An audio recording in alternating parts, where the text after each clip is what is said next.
আমাদের বাড়িতে লক্ষ্মী চচ্চড়ি পুজো, তাই আমি আনাজপত্র সব কেটে নিয়ে ধুয়ে নিয়েছি। আর নিরামিষ খিচুড়ি হবে আমাদের বাড়িতে আজকে। পুরো ভিডিওটা তোমরা দেখতে থাকো। সকালে ঘুম থেকে উঠেই প্রথমে ঘরগুলো মুছে নিয়ে চলে যাই খাওয়ার জন্য জল ভরতে, তারপর বসে পড়ি আনাজ কাটতে। আর একই হলো, আমার যা পিছন দিয়ে যেতে গিয়ে এমন লাথি মারলো, আমরা দুজনেই উল্টে পড়ে গেলাম।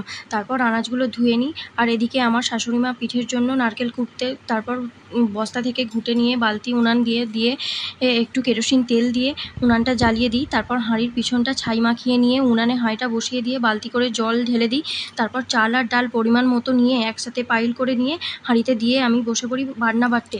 এদিকে গ্যাসে আমার শাশুড়ি মা পায়েস আর পিঠে করতে থাকে। তারপর পায়েস হয়ে গেলেই একটুখানি কলাপাতায় তুলে নিয়ে আমার শাশুড়ি মা দিয়ে আসে পুকুর পাড়ে ঠাকুরের জন্য। তারপর শাশুড়ি বৌমা মিলে মুড়ি খেতে বসে পড়ি। আসলে খুব খিদে পেয়ে গিয়েছিল তো।